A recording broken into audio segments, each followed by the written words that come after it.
Episode number 108. We will, Mother. We will. The rattle of an approaching carriage made them all start and listen. That was the hard minute, but the girls stood it well. No one cried, no one ran away, or uttered a lamentation, though their hearts were very heavy as they sent loving messages to Father, remembering, as they spoke, that it might be too late to deliver them. They kissed their mother quietly, clung about her tenderly, and tried to wave their hands cheerfully when she drove away. Laurie and his grandfather came over to see her off, and Mr. Burke looked so strong and sensible and kind that the girls christened him Mr. Greatheart on the spot.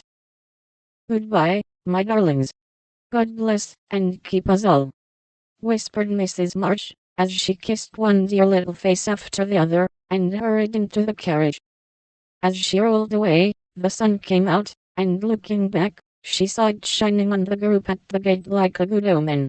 They saw it also, and smiled, and waved their hands, and the last thing she beheld as she turned the corner was the four bright faces, and behind them like a bodyguard, old Mr. Lawrence, faithful Hannah, and devoted Laurie. "How kind everyone is to us," she said, turning to find fresh proof of it in the respectful sympathy of the young man's face. "I don't see how they can help it," returned Mr. Burke, laughing so infectiously that Mrs. March could not help smiling. And so the journey began with the good omens of sunshine, smiles, and cheerful words. "I feel as if there had been an earthquake," said Joe, as their neighbors went home to breakfast, leaving them to rest and refresh themselves. "It seems as if half the house was gone," added Meg forlornly.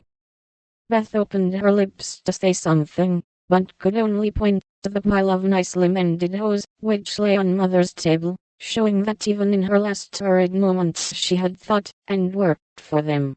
It was a little thing, but it went straight to their hearts, and in spite of their brave resolutions, they all broke down and cried bitterly.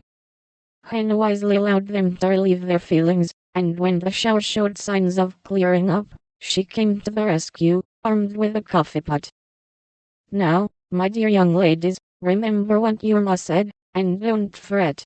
Come and have a cup of coffee all around, and then let's fall to work and be a credit to the family." Coffee was a treat, and Hannah showed great tact in making it that morning. No one could resist her persuasive nods, or the fragrant invitation issuing from the nose of the coffee pot. They drew up to the table, exchanged their handkerchiefs for napkins, and in 10 minutes were all right again. "Hope and keep busy, that's the motto for us, so let's see who will remember it best. I shall go to Aunt March, as usual." "Oh, won't she lecture though?" said Joe, as she sipped with returning spirit. "I shall go to my King's, though I'd much rather stay at home and attend to things here," said Meg, wishing she hadn't made her eyes so red. "No need of that. Beth and I can keep house perfectly well," put in Amy, with an important air.